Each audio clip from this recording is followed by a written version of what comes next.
자, 오늘 우리가 읽은 이 본문은 이 남유다 왕국의 3대 왕인 아사의 시대에 하난이라는 선견자가 아사 왕에게 전한 책망의 말씀이었습니다.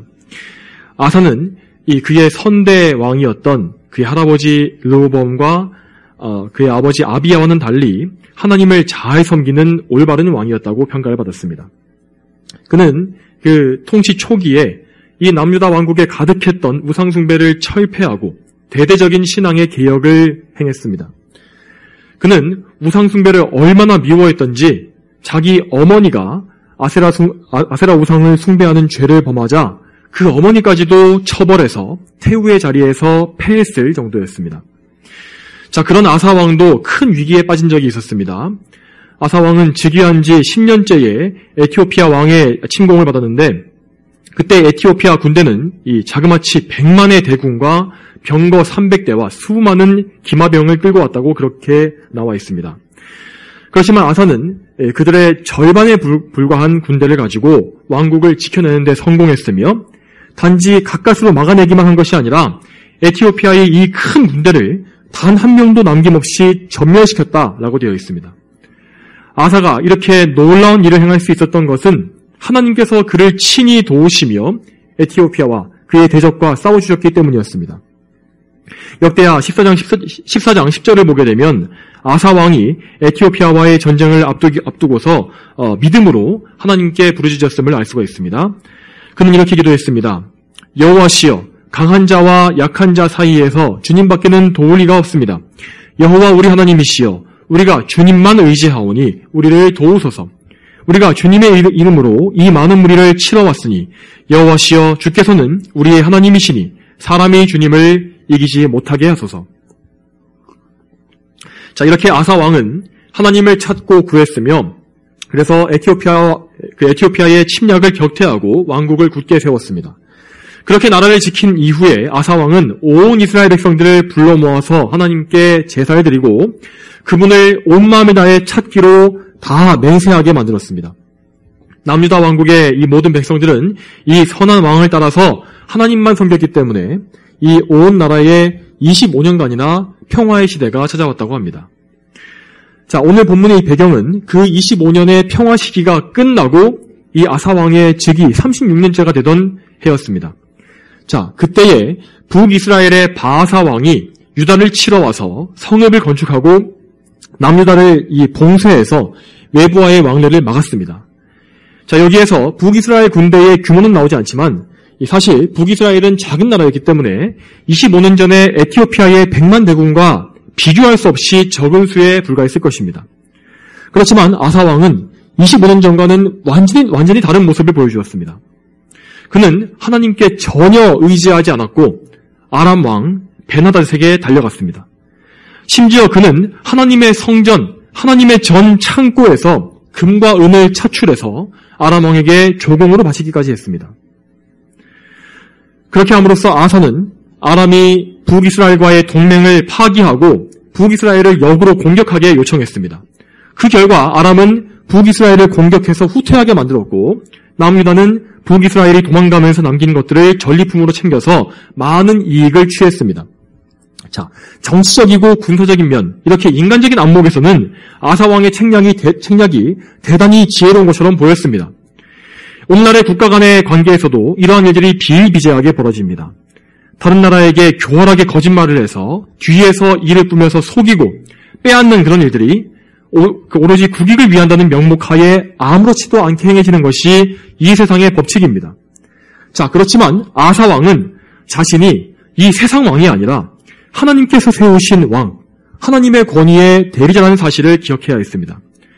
그는 너무나 부끄럽게도 이 이방인인 아람 왕에게 돈을 주어가면서 배신하고 거짓말을 하라고 그런 악한 짓을 하도록 시켰고 그 결과로 또한 부당한 이익까지 취했습니다. 무엇보다 그가 가장 잘못했던 것은 하나님을 의지하지 않고 이방 왕에게 의지했다는 점이었습니다. 젊은 시절에 그렇게 강한 믿음을 가지고 있었던 그가 이렇게 타락해버린 것은 참으로 이상한 일이 아닐 수가 없습니다. 분명히 아사는 오랜 평화와 번영의 시간 동안에 교만해졌을 것이고 마음이 또 완고해져서 하나님을 떠나게 된 것입니다. 자, 그래서 하나님께서는 선견자 하나님을 보내셔서 아사 왕을 책망하게 하셨습니다. 하나님께서 아사에 대해서 책망하신 것은 그가 지은 여러 가지 잘못 중에서 가장 큰 것 단 한 가지였습니다. 그것은 그가 하나님을 의지하지 않고 아람 왕을 의지했다는 것, 하나님을 버렸다는 것, 그것이었습니다. 그것이 하나님께서 가장 불쾌하게 여기신 사실이었습니다. 역대하 16장 7절에 이렇게 나와 있습니다. 왕께서 아람 왕을 의지하고 여호와 왕의 하나님을 의지하지 않았으므로 아람 왕의 군대가 왕의 손에서 벗어나 버렸습니다. 자, 이전에 에티오피아의 어마어마한 대군 앞에서도 하나님께 의지했던 아사 왕이 그보다 훨씬 작은 위협 앞에 믿음을 저버린 것은 이상해 보일 수도 있습니다. 자, 그렇지만 이러한 일은 우리들에게도 자주 일어나는 일입니다. 자, 우리 중에서 이런 사람들이 있습니다. 정말 한계를 뛰어넘는 엄청난 큰 고난을 당할 때에는 정말 기도하면서 하나님께만 의지하고 굳게 버텨냈는데, 근데 그것과 비교해서 정말 비교할 수 없이 하찮은 일들, 그런 작은 문제 앞에서는 흔들리고 죄를 짓고 하나님을 의심하고 의지하지 않는 사람에게 달려가는 그런 죄를 범하게 되는 것입니다. 이런 일들이 참으로 많이 있습니다. 왜 이런 일이 벌어질까요? 그 이유는 우리 모두가 다 연약해서 쉽게 교만해지기 때문입니다. 인간적인 능력으로는 도저히 감당이 안 되는 일에 대해서는 하나님께 의지할 수밖에 없어서 하나님께 매달립니다.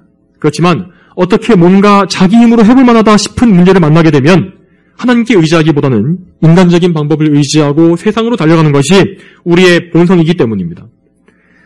자, 아사 왕은 하나님의 놀라운 역사를 이미 체험해 본 사람으로서 이번에도 하나님께 의지하지 않을 이유가 없었습니다. 그러나 그는 이제까지 하나님께서 베푸신 은혜를 완전히 무시해버렸으며 우상숭배자, 어리석은 자에 불과한 아람 왕에게 달려간 것입니다. 이 일로 하나님께서는 크게 모욕을 당하셨습니다. 그러나 하나님께서는 오래 참으시는 인내와 사랑의 하나님으로서 성급하게 분노를 폭발시키시는 것이 아니라 그를 먼저 책망하심으로써 죄에서 돌이킬 기회를 주셨습니다. 자, 하나님께서 과거에 아사 왕에게 큰 은혜를 베푸셨던 이유는 아사 왕이 그때에는 온전한 마음으로 하나님께 향했었기 때문이라고 되어 있습니다. 다시 오늘 본문을 읽어보겠습니다. 이는 여호와의 눈이 온 땅을 두루 살피시고 온전한 마음으로 자신을 향하는 자들을 위하여 능력을 베푸시기 때문입니다. 이것이 아사 왕이 전에 하나님께 도움받았던 능력을 하나님께 베품받았던 그 이유였습니다. 이 말씀과 같이 하나님께서는 우리가 우리의 마음을 하나님께 온전히 다 드리기를 바라십니다. 하나님께서 그러한 사람을 얼마나 원하시는지 그런 사람을 찾기 위하여 그분의 눈으로 온 땅을 두루 살피신다고까지 표현한 것을 우리가 볼 수 있지 않습니까? 하나님께서 온 땅을 두루 살피신다는 것은 그분께서 이 세상에 어디에나 항상 계신다는 사실을 의미하는 것입니다. 어제 우리가 살펴보았던 말씀에서 하나님께서는 그분께서 지으신 모든 피조물을 선대하신다고 하셨는데, 자, 그분께서 피조물들을 선대하시기 위해서는 우선 그분이 온 땅을 살피실 수 있어야 하지 않겠습니까? 하나님은 이렇게 어디에나 계십니다. 이것을 편재라합니다. 하나님은 어디에나 편재하시며 또한 그분의 피조물에 항상 관심을 가지시고 돌아보아 주시는, 돌보아 주시는 분이십니다. 자, 특히 그분은 모든 피조물 중에서 그분의 형상으로 창조된 사람들에게, 인간들에게 각별한 관심을 기울이십니다. 오늘날 이 세상에 80억이 넘는 인구가 있다고 하지 않습니까? 하나님께서는 그 모든 사람들의, 그 수많은 사람들의 일거수일투족을 아시고 그들의 마음속에 품고 있는 모든 깊은 생각까지도 다 알고 계시는 분이십니다. 그리고 하나님께서는 그 많은 사람 중에서 하나님께 마음을 다해서 하나님께 향하는 그 사람들을 크게 기뻐하시는 것입니다. 마음을 다하고 목숨을 다하고 뜻을 다하여 주 너의 하나님을 사랑하여라 라고 하신 말씀대로 하나님만 생각하고 그분께 모든 것을 맡기고 기대는 사람을 하나님은 기뻐하십니다. 자, 여러분, 이 마음을 계속해서 말하고 있는데 이 마음은 우리 사람의 중심입니다. 우리는 우리의 마음을 하나님께 드려야 합니다. 마음을 드리지 못하게 되면 아무 소용이 없는 것입니다. 우리는 얼마든지 마음을 드리지 않고도 몸만 예배당에 와서 예배드리는 척 할 수 있습니다. 몸은 와서 예배드리고 있는데 마음은 딴 데가 있는 일이 얼마든지 사람에게 가능합니다. 눈으로 성경을 보고 입으로 찬송을 하면서도 마음은 세상에 두고 오는 사람들이 이 세상 교회 안에 얼마든지 있습니다. 그런 사람들은 결코 하나님께서 기뻐하시는 사람들이 아닙니다. 그의 외적 모습이 아무리 경건하고 엄숙하다 할지라도 하나님은 그 마음이 어디 있는지를 아시기 때문에 그들을 결코 기뻐하지 아니하시며 선하신 그분의 능력을 베풀지 않으실 것입니다. 성경의 가르침은 이렇게 명백하지만 오늘날의 기독교는 적극적인 신앙, 긍정적인 생각 이런 것 등으로 물들어 있습니다. 이런 것은 자기 숭배, 자아 숭배의 종교이고 우리 믿음의 선조들은 절대 알지 못했던, 전혀 몰랐던 그런 새로운 기독교입니다. 물론 그러한 현대적인 신앙을 가진 사람들도 말로는 하나님께만 의지한다고 그렇게 말을 합니다. 그러나 그들이 이렇게 말하는 그 목적, 하나님께 의지한다고 하는 그 목적은 하나님의 영광이 아니라 자신이 잘 되길 바라기 때문입니다. 참된 신앙이란 것은 자기의 유익을 구하는 것이 아니라 자신의 유익은 오히려 잊어버리고 오직 하나님만 바라보고 그분을 구하며 바라는 그것입니다. 우리가 추구해야 할 최고의 목적은 나 자신에게 있는 것이 아닙니다. 우리는 보잘것없는 피조물에 불과하고 또한 우리가 가진 자아 역시 죄로 타락하고 부패했기 때문에 우리 자신을 유익하게 하는 것은 절대로 궁극적인 목적이 될 수가 없습니다. 우리는 장차 이 썩어질 육신을 벗어버리고 새로운 몸과 완전히 성화된 새 사람을 입어야 할 것입니다. 이기적인 사람들이 추구하는 육신에 속한 모든 것은 결국 다 썩어 없어져 버릴 유한한 것입니다. 그러므로 우리가 영원히 추구해야 될 목적은 항상 하나님의 영광입니다. 하나님께 우리의 마음을 쏟아야 합니다. 문제에 당면했을 때에 우리가 어떤 문제를 닥쳤을 때에도 우리는 오직 그 문제의 해결만 바라보고 하나님께 매달릴 때가 많습니다. 자, 물론 그렇게 하는 것은 좋은 일입니다. 그렇지만 우리는 문제 해결을 위해서 간구할 때에도 사실은 먼저 그 문제가 일어나도록 허락하신 하나님의 선하신 뜻을, 그 의미를 알게 해달라고 간구하고 하나님의 선하신 뜻대로 모든 것이 다 이루어지며 성취되기를 바라는 마음을 먼저 가져야 하는 것입니다. 그것이 참으로 성숙한 믿음입니다. 우리는 항상 먼저 하나님의 나라와 그분의 의를 구해야 합니다. 우리가 그렇게 하나님께만 집중하고 그분께서 영광 받으실 것만을 소망한다면 하나님께서는 우리의 모든 문제와 모든 필요에 대해서 결코 멸시하지 아니하시고 모든 것을 다 충만히 채워주실 것입니다. 성도 여러분, 그러면 우리가 하나님께만 마음을 드리기 위해서 따라가야 할 성경의 원리는 무엇일까요? 첫째로 우리는 먼저 영과 진리로 하나님을 예배해야 합니다. 요한복음 4장 23절에 참 예배자들이 영과 진리로 아버지께 예배할 때가 오는데 지금이 그때이다. 아버지께서는 자기에게 이렇게 예배하는 자들을 찾으신다 라고 되어 있습니다. 우리는 하나님의 말씀, 이 진리를 따라서 진리를 기준으로 해서 우리의 거듭나고 새로워진 영혼을 통해서 하나님을 섬겨야 하는 것입니다. 진리를 벗어나서 육신의 욕망을 따라 거듭남이 없이 하나님을 섬기는 것은 아무 의미가 없는 것입니다. 또한 둘째로 성경은 말씀하시기를 하나님께서 원하시는 것이 우리의 상한 심령이라고 말씀하셨습니다. 시편 51편 17절에 하나님께서 원하시는 제사는 상한 심령이니 하나님은 상하고 통회하는 마음을 멸시하지 아니하십니다 라고 하였습니다. 여기에서 상한 심령이란 죄인으로서 하나님 앞에 항상 부족하고 비천한 우리 자신에 대해서 애통해하는 그 마음을 말하는 것입니다. 우리가 날마다 실제로 짓고 있는 그 죄들을 슬퍼하며 그런 죄를 지을 수밖에 없는 우리의 부패함과 연약함에 대해서 슬퍼하는 마음이 있어야 하는 것입니다. 하나님만을 기뻐하고 그분만을 기쁘게 해드리지 못하는 우리의 이런 비천한 현실 때문에 하나님 앞에 슬퍼하는 것, 이것이 상한 심령입니다. 이러한 마음으로 우리는 겸손히 하나님의 긍휼하심을 구해야 합니다. 이런 마음으로 하나님을 의지하는 사람은 자기의 상태를 제대로 알고 있기 때문에 결단코 교만한 마음을 품을 수가 없습니다. 그러나 반대로 상하고 가난한 심령이 사라지고 부유한 마음을 가지게 될 때에 우리는 반드시 교만해지고 하나님을 의지하지 않는 죄를 범하게 되어 있습니다. 자, 그리고 세 번째로 하나님께서는 그분께 순종하는 것을 원하신다고 말씀하셨습니다. 사무엘상 15장 22절에 여호와께서 번제와 다른 제사를 여호와의 음성을 듣는 것 같이 기뻐하시겠습니까? 순종이 제사보다 낫고 듣는 것이 순양의 기름보다 낫습니다. 라고 기록된 것을 보시기 바랍니다. 우리가 무엇을 하나님께 드리든지 그것은 오직 하나님의 말씀에 순종하는 가운데 드려지는 것이라야 합니다. 그런데 이 순종하는 마음은 오직 성령으로 거듭나서 예수 그리스도를 구주로 믿는 사람만이 가질 수 있는 그런 마음입니다. 복음을 믿으라는 명령, 하나님께 나오라는 그 명령에 순종하지 않는 사람은 제 아무리 많은 것을 하나님께 바친다고 할지라도 하나님께서 그것을 받지 않으실 것입니다. 예수 그리스도를 통하지 않고 인간적인 조건과 인간의 의를 통해서 하나님께 나아가고자 하는 모든 생각을 다 버려야 할 것입니다. 우리는 먼저 예수님을 믿고 예수님을 통해서 하나님 앞에 나아갈 수 있어야 합니다. 구원자요 중보자이신 예수 그리스도 우리의 왕을 통해서만 우리는 하나님께 모든 것을 다 바칠 수가 있는 것입니다.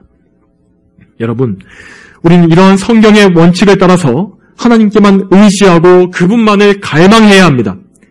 우리의 삶 속에서 하나님이 아닌 다른 것을 의지하게 되는 죄를 항상 경계하시기 바랍니다. 하나님께서는 그분의 자녀들, 우리들이 하나님께만 의지하지 아니하고 다른 것을 찾을 때에 크게 모욕을 당하십니다. 그분은 그런 모욕을 당하셔서는 안 되는 분이십니다. 여러분, 그분께서 당신의 백성들을, 그분의 백성들을 어떻게 사랑하셨습니까?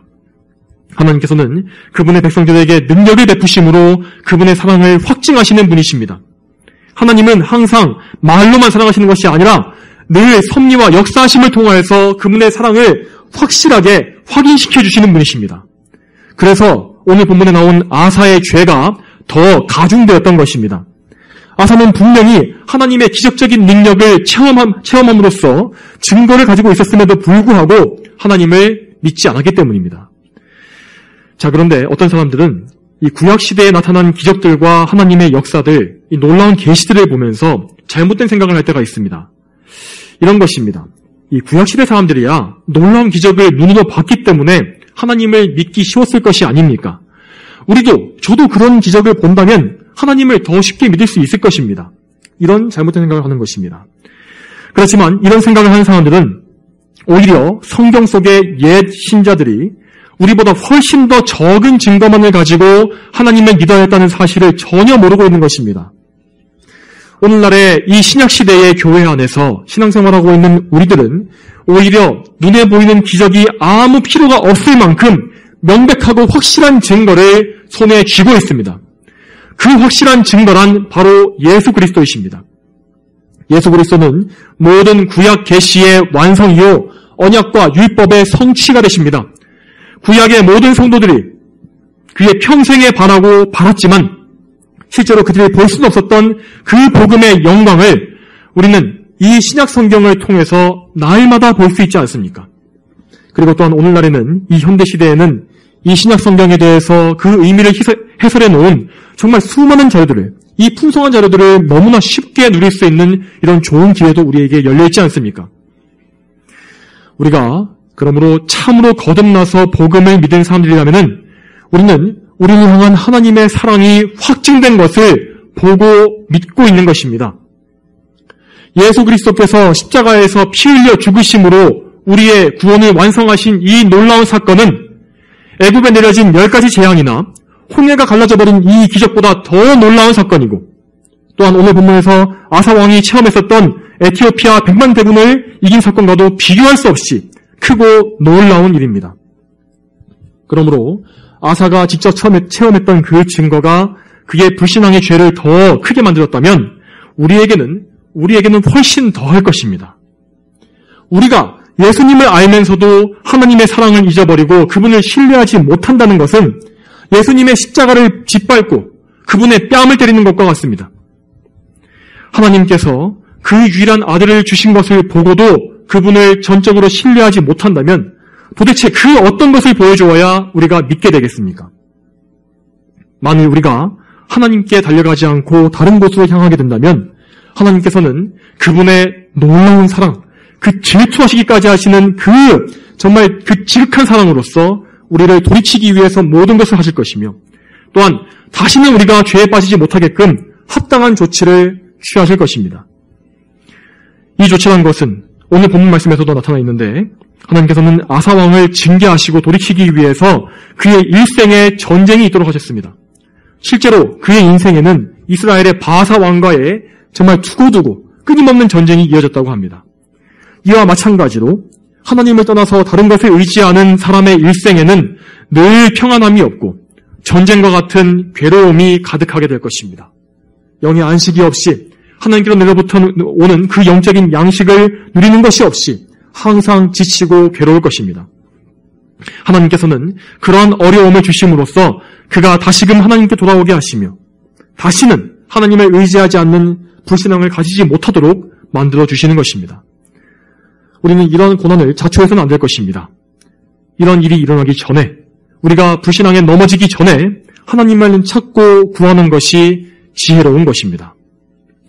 성도 여러분, 오늘 이 설교를 어제의 설교와 이어서 생각해 보시기 바랍니다. 어제 설교에서 하나님께서는 우리 성도들을 사랑하시며 우리를 선대하신다고 하시지 않았습니까? 그리고 또한 성경 말씀은 하나님께서 그분을 기다리고 그분을 찾는 자들을 선하게 대하신다는 사실을 우리에게 알려주십니다. 예레미야 애가 3장 25절과 26절에 여호와께서는 자신을 기다리는 자나 찾는 영혼에게 선하게 대하시니 사람이 여호와의 구원을 바라고 잠잠히 기다림이 좋다라고 하였습니다. 우리가 만일 하나님의 선하심을 더 알기를 바라고 또 그 선하심을 맛보아 알기를 바라고 또한 우리에게 하나님께서 정말 선대해 주시기를 진정으로 원한다면 우리는 항상 하나님만을 찾고 구하며 기다리는 이 일에 우리의 마음을 다 쏟아야 할 것입니다. 여러분, 이 세상이나 사람들을 믿지 마시기 바랍니다. 여러분 자신도 믿지 마시기 바랍니다. 사람은 사랑하고 긍휼히 여겨야 할 대상이지 의심하고 믿을 대상이 아니기 때문입니다. 우리는 오직 우리의 구원이 되시는 피난처가 되시는 하나님께만 의지하고 하나님만을 구해야 합니다. 하나님께서는 그러한 사람을 찾고 계십니다. 우리가 하나님을 기쁘시게 해드리기를 원한다면 우리의 마음을 하나님께만 드립시다. 그러면 하나님께서 우리에게 그분의 선하심을 풍성히 알게 하시고 영원한 기쁨과 복락을 누리게 하실 것입니다. 오늘도 저와 여러분 모두가 이 믿음을 가지고서 하나님께만 집중하며 마음을 쏟는 참된 기도를 드리게 되기를 소망합니다. 다 함께 기도하시겠습니다. 거룩하신 아버지 하나님, 오늘도 귀한 성경의 말씀을 통하여서 우리가 하나님께만 마음을 드리고 하나님께만 의지해야 할 것을 또한 말씀을 듣게 하시니 감사합니다. 하나님 아버지, 저희가 여전히 육체에 속한 죄인의 본성을 가지고 있고 때로는 이 죄된 본성에 굴복해서 하나님을 기쁘시게 하지 못할 때가 있습니다. 늘 저희는 세상의 유혹과 마귀의 유혹을 당하면서 정말 시달리며 하나님께로만 달려가기보다 하나님께만 전적으로 의지하기보다 세상에 의지하는 데가 참으로 많다는 것을 고백할 수밖에 없습니다. 하나님, 오늘도 저희가 이 사실을 깊이 깨닫고 하나님께서 참으로 찾으시는 자가 하나님을 찾는 자, 하나님을 구하는 자라는 사실을 깊이 알게 해주시길 원합니다. 또한 그러한 믿음 가운데 우리의 마음을 하나님께 드리고 상한 심령을 가지고 겸손하게 하나님께만 의지하면서 마음을 쏟으며 기도할 수 있도록 저희를 인도하여 주시옵소서. 오늘도 이 예배에 또 마치는 시간까지 그리고 또한 저희가 기도하는 시간에 저희와 함께 해주시길 소망하며 예수님의 이름으로 기도 올립니다. 아멘.